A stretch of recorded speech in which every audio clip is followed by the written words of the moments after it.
Começando agora mais um Se Liga Política, o seu resumo de notícias para começar o dia por dentro de tudo. Sexta-feira, 11 de julho de 2025. E olha, ontem, quinta-feira, foi um dia agitado, hein? Nossa, e como?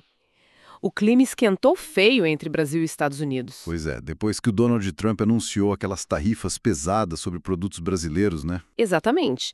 E isso mexeu com todo mundo por aqui. Sim, o governo do presidente Luiz Inácio Lula da Silva, o Congresso, até a oposição, todo mundo teve que se posicionar rápido. Uma reação em cadeia, praticamente. Vamos dar uma olhada hoje em como essa briga toda impacta a economia e, claro, a nossa política interna, que já não é simples, né? Com certeza.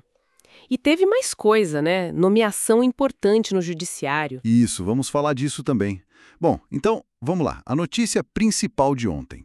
O Trump. Anunciou uma tarifa de 50% sobre produtos brasileiros. 50%. É muita coisa. A mais alta para um grupo de 20 países e começa a valer já em 1º de agosto. E as justificativas dele foram, assim, uma mistura, né? Ele criticou o julgamento que deixou Jair Bolsonaro inelegível, chamou de caça às bruxas. Falou até em ataques insidiosos do Brasil às eleições americanas, citando o Supremo Tribunal Federal. Bem pesado. E ainda disse que a relação comercial era injusta. Isso apesar dos próprios dados dos Estados Unidos mostrarem superávit para eles. E para completar, condicionou a suspensão da tarifa à fabricação dos produtos lá nos Estados Unidos. O que chama atenção nisso tudo, né? Qual a sua leitura? Olha, para mim fica bem claro como está ligado à política interna americana, ano eleitoral lá, né? Ah, sim, claro. Então, essa medida parece muito uma jogada do Trump para mobilizar a base dele com aquele discurso America First. E defender o Bolsonaro entra nisso. Totalmente. Ele defende um aliado ideológico, Bolsonaro, e isso meio que espelha os próprios problemas legais que o Trump enfrenta lá. É a política externa a serviço da política doméstica, sabe? Um roteiro conhecido. Entendi. E o Brasil, como reagiu? A resposta veio rápido. O presidente Lula classificou como inaceitável, inverossímil. Defendeu a soberania, a autonomia da justiça. O discurso esperado, né? Ninguém está acima da lei. Exato. E o governo já traçou um plano de ação. Primeiro, tentar negociar. E se não der certo? Aí, o caminho é recorrer à Organização Mundial do Comércio, a OMC. E tem uma terceira via. A lei da reciprocidade econômica, aquela aprovada em abril? Essa mesma, que permite ao Brasil retalhar na mesma moeda, digamos assim.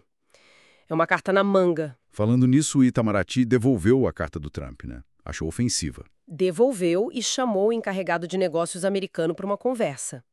Além disso, o Lula publicou um artigo em jornais de 8 países. Ah, interessante essa estratégia do artigo. Sim, é uma forma de buscar apoio internacional, isolar a posição americana, mostra a aposta do Brasil no multilateralismo, na OMC, em contraste com a ação unilateral do Trump. Faz sentido. Mas enquanto a diplomacia age, a economia sente, né? E como? Os empresários brasileiros estão muito preocupados. Falam num risco de perdas de até 23 bilhões de dólares até 2026. Nossa, é muito dinheiro. A Confederação Nacional da Indústria, a CNI, também se manifestou. Sim, disse que a tarifa não tem lógica econômica, que vai ser um baque forte para a indústria.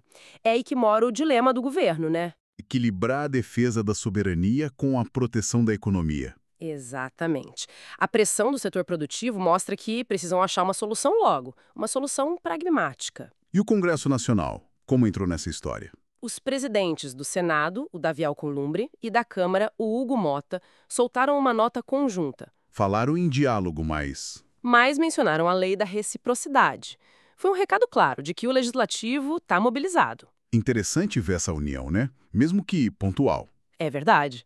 Depois de umas brigas recentes, tipo a do imposto sobre operações financeiras, parece que essa ameaça externa deu uma trégua, uniu executivo e legislativo. Vamos ver até quando. E a oposição? Aí a história foi diferente, imagino. Completamente. O Tarcísio de Freitas, governador de São Paulo, criticou o Lula.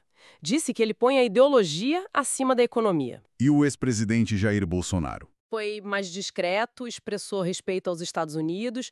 Já o filho dele, o Eduardo Bolsonaro... Ah, esse defendeu o Trump abertamente, né? Sim, e aproveitou para levantar a bandeira da anistia para o pessoal do 8 de janeiro. O que, claro, já gerou reação. Vi que deputados do PSOL pediram a responsabilização dele. Exato. Isso mostra bem como a crise externa vira combustível para nossa polarização interna.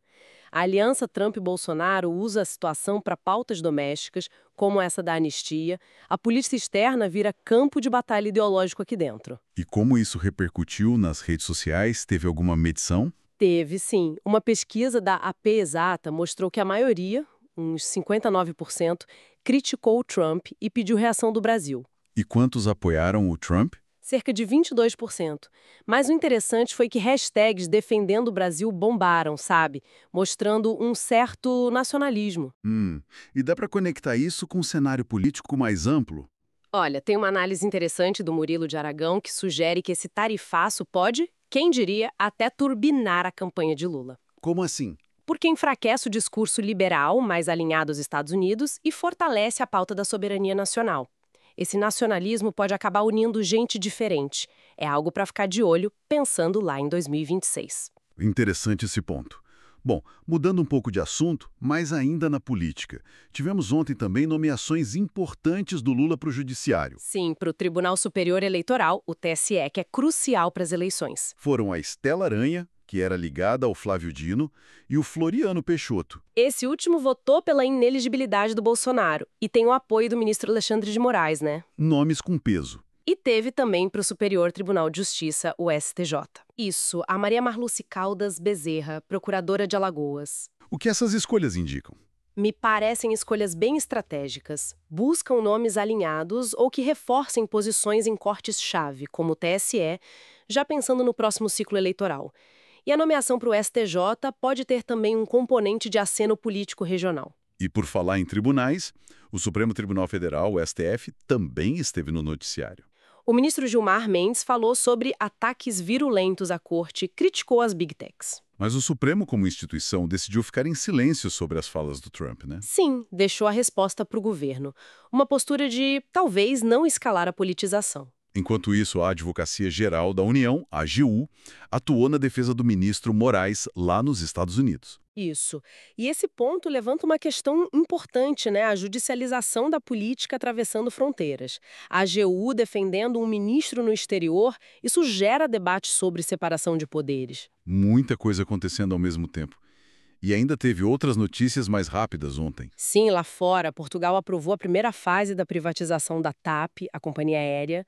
O Trump também anunciou a tarifa para o Canadá. E teve ex-presidentes com problemas na justiça na Argentina e na Coreia do Sul. E aqui no Brasil, a Câmara aprovou arbitragem em condomínios, reajuste para militares, a oposição se articulando contra a PEC da segurança. E até o Partido dos Trabalhadores lançou um vídeo incluindo a classe média na estratégia do nós contra eles. Muita coisa mesmo. Ufa, foi um dia daqueles. Sem dúvida.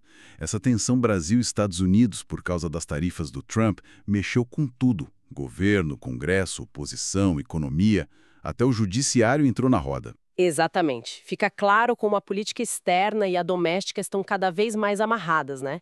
E essa crise, com certeza, ainda vai dar muito o que falar. Vai ter desdobramento. Com certeza vamos acompanhar. Bom, muito obrigado por acompanhar mais este resumo aqui no Se Liga Política. Foi um prazer. A gente volta amanhã com mais notícias e análises para manter todo mundo bem informado. Até lá!